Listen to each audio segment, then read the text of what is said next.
It's Late Night Whispers on It's Gorgeous Radio, and I'm Sunshine. And today I have Easy. Easy. Where'd you get Easy from? It's the easy way. Okay. Well, tell us a little bit about yourself, Easy. Well, my name is Easy. Last name is Okwodu. I'm a real estate agent in the DMV. I help people buy homes or sell homes all over the DMV. Okay. DC, Maryland, Virginia, Okay. everywhere in the DMV. I help people buy or sell homes. I do a lot of educational videos Okay. to educate the people about real estate. So if you want to be a real estate investor, there's some videos I have for you. If you just want to understand real estate better. Mm-hmm. If you want to decide what should I buy, Okay. Should I buy a single family home? Should I buy a condo? Should I buy a multi-unit building? I have videos for everybody in there. Oh wow! But tell us a little bit about what got you into real estate. Well, I kind of fell into real estate. Okay. It's kind of interesting. I fell into real estate because I went to Howard, right? Mm-hmm. And I lived, by Princeton Place, Northwest. Yeah, I know where that is. Yeah, Princeton Place is right by I think that's Wendy's, the Safeway. Right. Yeah, so I lived over there in the 90s. Oh right? wow, okay. It wasn't the greatest neighborhood back then. No. So so I lived there with I think it was 5 or 6 of my friends. We all lived in different rooms. Okay. I lived in one small room. My rent was $300 a month. That's not bad. That's not bad, right? Not but then. In the 90s, though. 90s. Yeah. For one room now, it's almost $2,000. Exactly. So I had this other guy next to me. He lived in another room. I had a guy who lived in the first floor. Mm-hmm. And so we all lived there. So one day I was just thinking, and I did the math on how much we were each paying. Mm-hmm. Then I realized it was I can't remember, maybe $2,000, $3,000 at that time. But that's a lot of money. Yes. And it wasn't like the house was super polished. It was just like a regular house in DC. So I thought about it. I was just I could do this too. I could do what this lady, because my landlord, the landlord was a lady. Mm-hmm. I was I could do what this lady's doing. I could mimic exactly what she's doing. Exactly. So, the first thing I did was there was a library. I don't know if you know, there's a library in Georgia Avenue back there. But anyway, I went to the library and I just started getting different books about buying houses, Rich Dad, Poor Dad. Okay. I had to learn about credit because I didn't even know about credit at all. Okay. I was fresh. Right. I've been in the country for maybe 4 years, 3 years. Okay. So the whole American, plus I was a kid too. Mm-hmm. So the whole American system. So I'm just learning everything, and that's how I got into real estate. Okay. That lady is responsible for me. Oh, that's good. Yeah, I appreciate it. Right, because I know when I was renting an apartment. And I was I'm paying $600 a month. Mm. And then the people over top of me, their tub overflowed. And the people, so therefore, a lot of people don't know that even if you're renting an apartment and you're not in that apartment and you've signed a lease, you still have to pay. You don't pay the person who you're renting from, but you pay downtown. And a lot of people did not know that. So I was paying it.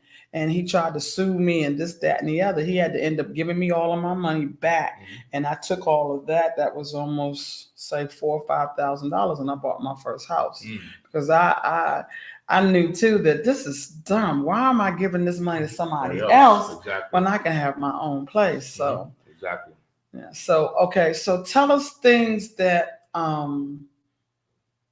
that people need to know. I know that there's a lot of programs out here. I'm very interested in trying to get the $20,000, but I know that your credit has to be a certain way. And then I noticed that a lot of these programs are not workable for people either that's making under, say, 30,000 or people that are disabled.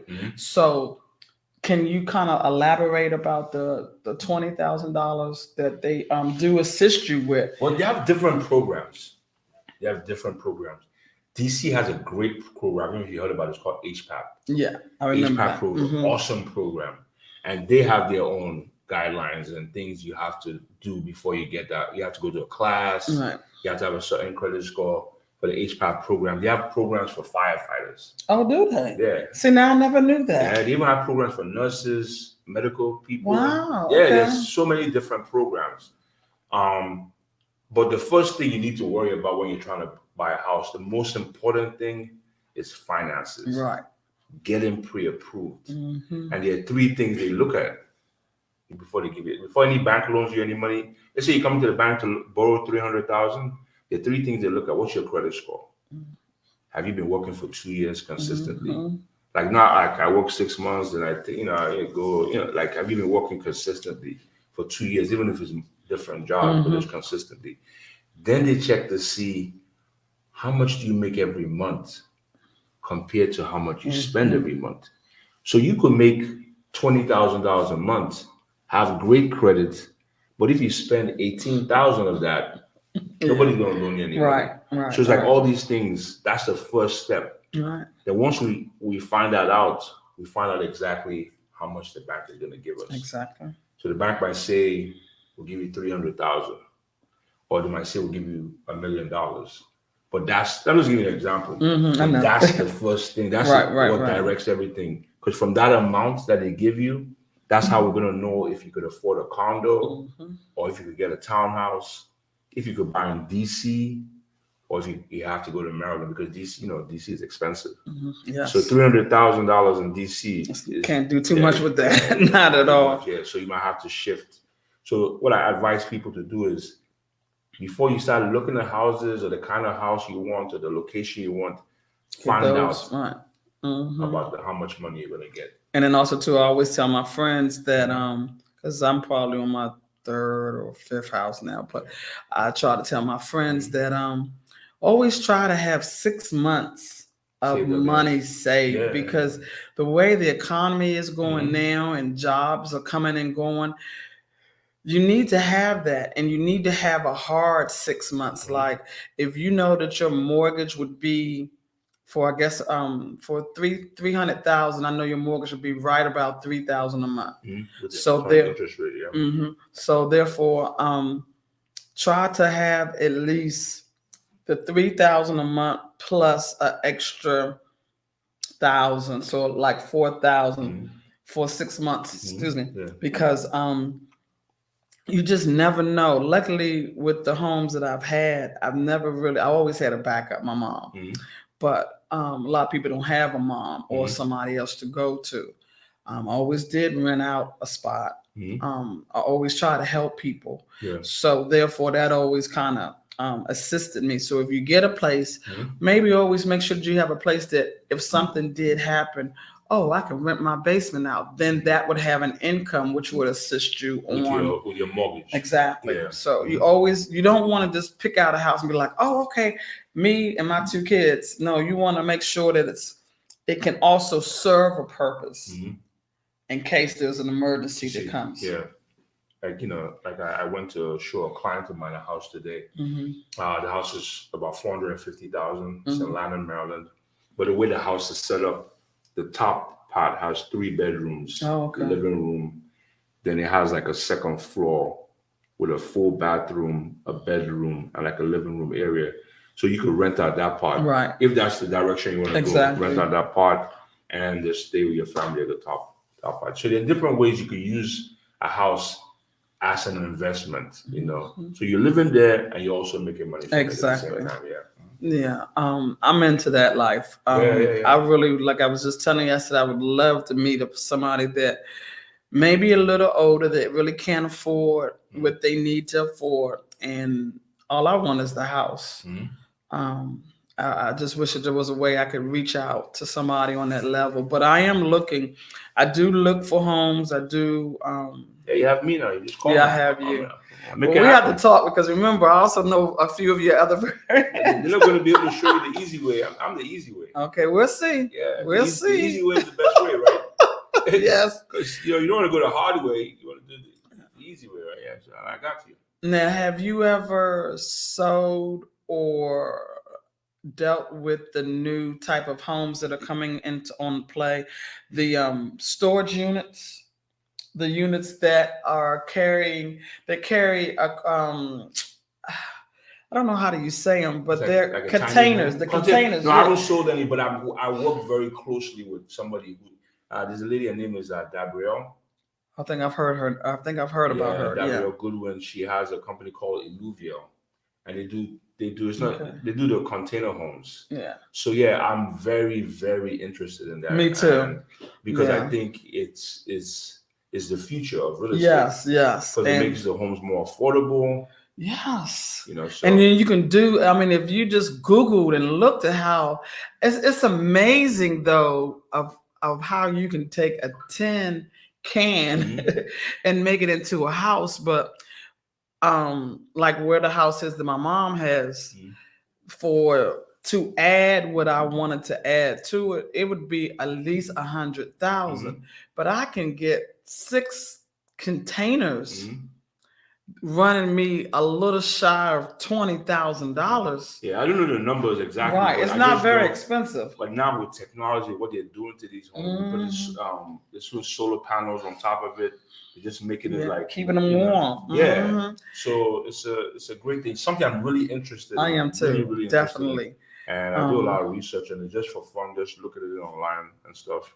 And I think it'll help the city. Right. And then if you don't like the tin can, you can always, within a period of time, cover it with brick or siding where it won't look so canish looking. Yeah. But you can just do, again, like I've been looking online, and just a very soft estimate to buy the containers, get them brought in, place where you want them, do the reconstruction inside. It's very light of 40. Yeah. Very, very light. I hope I could connect you with.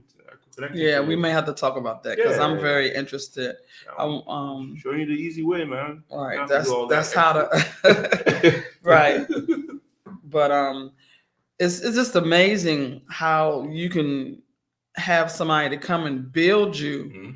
And that's going to be so much money to that. That's just, I'm about soft life, cheap and easy. Yeah. And I think it'll make it more affordable for, lower income people. Like, because now, I read somewhere recently, in order for you to live average in DC, you have to make, it's 120,000. And most of people don't even make near that. So, like, what happens to the people who have, who make 50,000 or 40,000 a year, 30,000 a year? But I think with the tiny homes, that's what in my imagination is that it's going to make it affordable for home ownership for everybody. Yeah. So you don't have to have like a big elaborate house. You could get something like a container home, like a 1-bedroom container home or 2 bedrooms, and it'll be more affordable. Yeah, I've seen those little tiny homes. Yeah. I can't spin around in that home. I'm so sorry. I'm a big girl, so that doesn't work for me. Not at all. But I got a lot of my friends that rent, and I'm like, how much are you paying? And they paying like $2,000. And I'm like, you have a 1 bed. As soon as you come out of the kitchen, you go right to the room, left to your. Oh no, that's no, I can't. I don't know. I really feel. But you were telling me that there's a whole lot of programs. So you said that if you're a nurse, there's programs. If you're firefighter, your programs. But have you heard of programs for people with disabilities? Personally, I haven't, but I'm sure they are. They have to be. Yeah, we have to I work find with a that lot out. of loan officers. Okay. Lots of loan officers. So I'm sure there is, because they have different kind of like things. My loan officer right now gives you 15,000. Oh wow. Yeah, and that's just his company. Okay. So like then Maryland has their programs, DC has the HPAP program. Okay. So there are different programs, and like for whatever you want. What I tell people is like, just make that phone call. Make sure you have the credit right, and make sure you have a little bit of money. Make that phone call, and I'll do the research for you, and I'll help you find out about what's available for you. I'll connect you to the right people. Now, tell us your full spelling, telephone number, email, and any other way to get in contact, because we didn't start off with that. Oh, okay. And then we'll do it again at the end. My name is Easy. Okay. Every time he says that, it makes me laugh because it makes you think. Okay, easy. It's easy to remember. Okay. EZE. Okay. It's easy. My number is 301-559-2872. So it's easy, EZE. Number is 301-559-2872. I'm on all platforms. I'm on Instagram. I'm on Facebook, LinkedIn, YouTube, Twitter, TikTok. TikTok. What are you doing on TikTok? On TikTok, man. I'm doing those dance. I'm doing those dance. I'm on there. Now I'm gonna have to turn on 6 so I can see you dance. I'm promoting the business. I'm on YouTube. I said YouTube already, right? Mm-hmm. What else is there? I don't even know. You just said something. Anything that's new that comes out, I make You're sure on it. Okay. Yeah, I'm gonna have to go to TikTok. My name Eze. My last name is Okwodu. Okay. I have a hashtag, the easy way. Okay, he has a hashtag. All righty. Hashtag THEEZE way. Oh wow! Okay, you're the first person I've had that had the hashtag. Yeah, I'm on hashtag. I think now I'm gonna have a hashtag. I'm on hashtag, man. I'm making moves out here. Okay. Yeah. So you've been in business for how long? In the real estate business, total of 20 years. I started as an investor, like I told you. Okay. You know the story I told you about my landlady. Yeah, tell them. Don't tell me. Okay, yeah. Remember, you didn't tell me nothing there. Okay. So yeah. I started as an investor after I observed my landlady at that time. What she was doing with real estate, renting out different rooms. I purchased my first property. Oh, okay. How old were you then? I was 25. Okay. I purchased a 2-bedroom condo in Hyattsville. You know Hyattsville, right? Mm-hmm. In Hyattsville, 2-bedroom condo. Okay. And I kept on purchasing properties ever since then. Oh wow! Like every year, I was purchasing different properties, and I was copying exactly what she did. Mm-hmm. Purchased my first condo. Rented out a room. I lived in one room with my brother. Mm-hmm. I rented out the other room, saved up for a year, purchased a second condo, and I just kept on doing it like that. Okay. So as an investor, I started as an investor first. Then I transitioned into real estate sales. Okay. So now I'm a real estate agent. I help people buy homes. I'm still an investor, but my new passion now is educating people about buying homes, letting the people know it's possible, because some people don't even think they can even do it. Like mentally, they're not there. Right. But if I make these videos and I show them how easy it is, like you could do this, do this, do this. I'm here to walk you through. If you have credit issues, I have a credit repair specialist on my team. Good. Okay. If you need loans, I have like tons of lenders I work with. Okay. HPAP, I have experience with that. Okay. So you're like one-stop shop. One-stop shop, the easy way. Right? It's easy. Okay. Yeah, just one-stop shop. I have everything for you over there. Okay. Yeah. All I can say is wow. Yeah. I think that's like the awesomest to buy. I think when I got my first home on Thomas Street in DC, I bought it for a little shy of 60, and I sold it for a little more than 200,000. Yeah, and I was sitting in there like, wow. I know. Well, I moved up in the world with that, but I kind of do wish I had kept that. Thomas, like that's Thomas Street, right? Yeah, that's like in the millions now. Don't tell me. Yeah, that's right. I don't know for a fact, but I'm sure. Yeah, millions. Because that was 3 floors, and I had. How long ago did you purchase it? Lord. I was in the HPAC program. HPAC, I'm telling you, like you have to take advantage. And I think they gave me. They either gave me 10 or 20, and as long as you stayed in the house, you didn't have to give that money back. Yeah. Right? Yeah. But now HPAC, it used to be 80,000. They gave you max. Right. But now I think they've increased it to over $200,000. Oh, good. Okay. Yeah. I will be checking it out on tomorrow. Yeah. If you need help with that, guys, I have a guy, man. I have a loan officer that specializes just in HPAP. So do it the easy way. Call me. Right. Yeah. Now, how about, since you know a lot, what if you had? I'm giving you a hypothetical person that has and I do disabilities a lot because that's what a lot of people that I know, but has a disability and they only get SSDI. That's their only income. Yeah. So let's just say their income is, I'm gonna make up a price, like 1,000 a month. Let's say 1,000 a month. What would be if their so the credit score has to be what? What's the lowest? It has to be 620. Minimum, yeah. Okay, so let's just say they're at the minimum. What could they afford if their mortgage? I mean, if they only get 1,000 a month? Yeah, see, I'm not a loan officer. Right. I'm just saying hypothetical. But just even off the hypothetical, because the income is so low, it'd be challenging.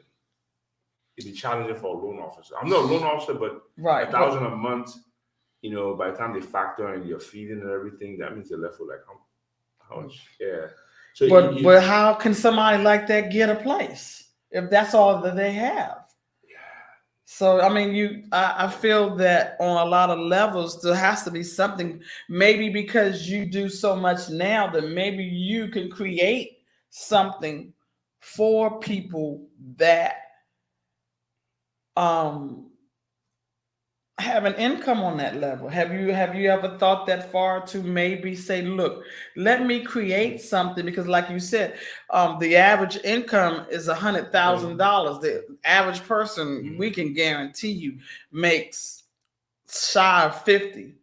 So why, since you know so many people, why don't you may sit down and talk to them and say, look, what if we created something? We don't have to do a whole lot, but if you created a not an auction, but a what do you call it? Where some people, they go through your program, and out of say 50, 25 people, you assist and help them get what they want, and then maybe work with them. It would be more like a therapist or a social worker to a degree. Yeah, I see what you're saying. Yeah.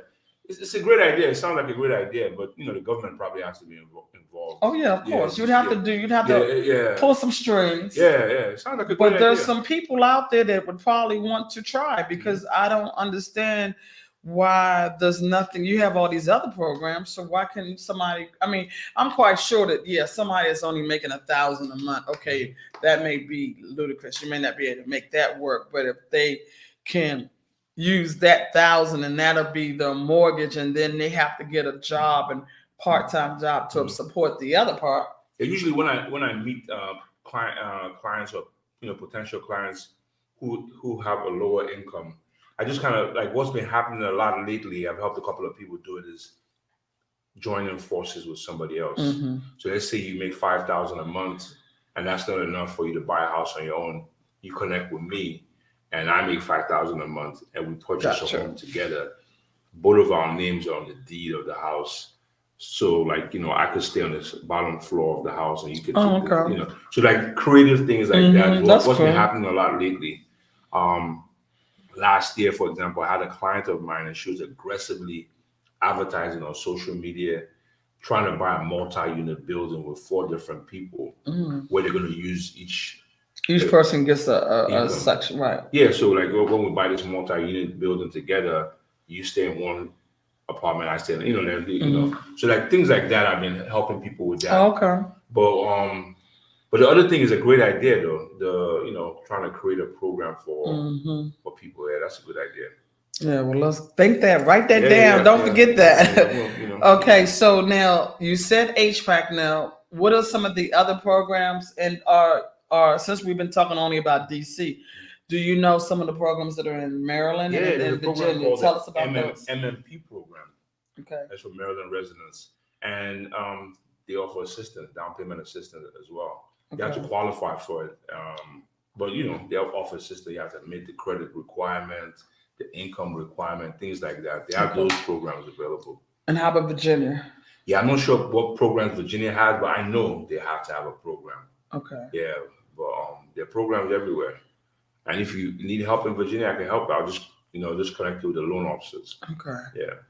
And you say you have loan officers. So loan officers will they work with you to get your credit to where it needs to be? Do they help you write the letters to the creditors or what? That's my credit care specialist. Oh, okay. Yeah. So the credit repair person.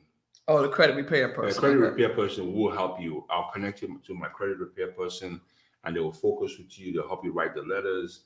Oh, okay. In some cases, you might not even, some people think, like I met a guy a couple of days ago. He had a 640 credit score. That's not bad. That's not bad. But he didn't want to buy a house till his credit score was 800. So I was just like, that's gonna take a while. It's gonna take a while, and right. In that time, the house you want to buy now, by that time you're done, it might go up, or the interest rates might go up. So it's best to just make the move now. So sometimes the credit repair person or the loan officer might tell you like, oh, you're good to go. Right. I met a guy today. He owes 5,000 for something, but he didn't even really need to pay it. But in their mind, sometimes people create these blocks in their mind, like, oh yes, I have to pay off this. Then I have to wait for my son to graduate before I, like right, and then it never happens. Right. Yeah, like they create these things in their mind. So, there's always a way, though. There's always a way. Well, I believe that you need to try to at least have your credit cards to zero or just a little bit on them. One is in case when you do get the place, now you have to be responsible for anything and everything that goes wrong. Yeah. But a lot of people don't realize too that when you buy a house, it gives you credit. And what I mean by that is, let's just say you bought a house and now your car goes out. Instead of you using the credit card, you can just pull from your house, because as soon as you sign on the dotted line, now I'm not 100% on everything, but I do believe that as soon as you sign on the dotted line, you make a small percentage off your house. I don't know if I'm saying the right words. What is it called? Equity, right. Yeah, equity. So you can use the equity to fix your car, because if you're only paying 2% off your house, but you're paying 31% on a credit card bill. So I always let people know that when you get a house, that's like gold. Yeah. Because like your story is a perfect story. You bought the house in Thomas Street for 60,000. And it was worth 200,000. So even if you didn't sell it, you could have refinanced and got that equity out if you wanted to. Right. So it's like, so you're living there, but you're also saving money within the house. So that's the. And I rented my because I think I had 4 bedrooms, and I rented 2 of the bedrooms. I always knew how to rent and make money. I've never not. Basically, you won't even pay mortgage. Like your tenants were paying your mortgage for you. So you're winning from different angles like that. So and then you just gotta get good tenants, Lord. Yeah. Woo. Yeah, you learn. Like I learned, I learned the hard way, with the tenants. I bet you did. But that's why, like if you hire a professional, like you contact somebody like me, I could assist you with renting your place. I do that as well. Oh, okay. Yeah, if you're trying to rent your property out, I can rent your property out. Okay. I'll vet the tenants, check their credits. Yeah, I work with somebody that does that too. Yeah. But that's the best way, because then all you got to do is say, okay, I like to have my check every 10th of the month. You don't have to worry about nothing. Exactly. And I wish I knew a lot of that back then. I have helped so many people, so. And it's so ironic. In one of the places that I lived that my mom bought, I let somebody live there, and for free. My mom, no, I charged them rent, and my mom was always saying, "I buy these for you, not for nobody else." But then they go to my mom, like they go to her house, knock on her door, and said, "Oh, Miss Carter, I've been living in your house," and blah blah blah blah blah. And then I look at them and I say, "So you feel that because you went to my mother's house, that she's going to put me out?" Blood is always sticking to one. And I'm just sitting there like, wow. But you're the one that now has to move. So yeah, that happened to me twice, and I was like, I should have learned. You just can't help people. This is so sad. But I don't know. But now there's a lot of opportunities in real estate right now. It's we're right now in what's called the buyer's markets. So what that means is like buyers have the advantage. They have the upper hand. So you could see a home for 400,000 hypothetically, and you could negotiate. You could have the seller pay your closing costs for you. You could have the seller reduce the price of the home from 400 to 390 or 385. So like buyers are in control. So what I'm telling people now is like, don't lose out on this opportunity. The interest rate might be high. Yeah, that's crazy.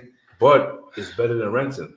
Anything is better than renting. Anything is better than renting. Because you can't pull no money out of nothing. There's no. And if you miss a month, at least with you buying a house, you can I think you can refinance, but you can also talk to them and say, look, this is what's going on. They still want their money, but they'll kind of bob and weave with you. A lot of the money will go on the back end of it, yeah. So but you get evicted from your house if you're renting, you get evicted quicker than if you can't pay on your home. So you're just smart on a lot of different levels for you to own a home. You're building equity. You're building a legacy for your family, like your mom did, like buying that house for you. I mean, like the house you bought. Right. And it's just safer. If you run out of money, it takes before they kick you out of your house, it takes like a year before 6 months to a year. To right. foreclose. Before But if you don't pay your they be knocking they be knocking at your door. But if you don't pay your landlord, you get evicted in a short amount of time. So if you could afford it, if you have the credit, if you need help, I'm here. Just call me. And I didn't know that there was so many programs. So many programs. I know a lot of people who especially in DC. Right. DC is just amazing, but I guess they have so many programs because they're the houses are 400,000, and I mean, I looked at a house the other day. I still keep abreast on homes, but I looked at one in Southeast. I was like, that's the first house that I think that was 200,000. But it was like as soon as you walk in and you walk, yeah. And then it was on one of the worst street over there. So, and even 200,000, there's a reason why it's that low. Yeah, there's a reason why. But opportunities. But they're building so many apartments, so it makes you wonder: is there that many people in DC for all of these apartments? And the new apartments, I have a girlfriend who just got a place, and it's an efficiency. It's no bigger than this, and she's paying almost $2. And I'm like, this. I don't know what I would do, but no, I'm not doing $2,000 for something. But another thing that I've noticed in the industry, with my clients, is like a lot of people, especially after COVID, a lot of people have been working from home. So a lot of those people have been trying out places a little bit further off, like Waldorf. So if you're working from home, you could be in Waldorf from Monday to Friday. Then on Friday, if you want to hang out, you could come back to the city and hang out in the city. And the drive is not really that bad, but you get more for your money in places like Waldorf, Temple Hills, Indian Head. I have a brand new home for sale right now in Indian Head, Maryland. Brand new, $340,000. It's a whole townhouse with a basement and a garage for $340,000. I just don't want to be next to no. I want to be able to. Yeah, I want to blow my nose and know that the people next door can't hear me. But just think about that. For that same $340,000, that's a 1-bedroom in DC. So there are opportunities further away, the Waldorf, Brandywine, Mitchellville. Yeah, those areas. So a little farther away. So sometimes just think if you in some situations you have to live in the city, right? Because your job is right there. But if you're working from home, you do IT, things like that. Right. It's you don't have to be right. Yeah, it's just a suggestion that you could try. Maryland. You could try Upper Marlboro. You could try places like that. You get more for your money. You get right. And the traffic is not really that bad. Right. Not that bad. It's not too bad. But if you got to go from there to Virginia, and that's But there's lots of ways around it, and I'm available if anybody wants to talk to me about it. Okay. Now tell us everything again one more time so we can all have that. Oh, my information? Yeah, your information. My information is easy. Okay, I know the easy. We know. It's the easy ways. My name is EZE. Easy to spell. EZE. My number is 301-559-2872.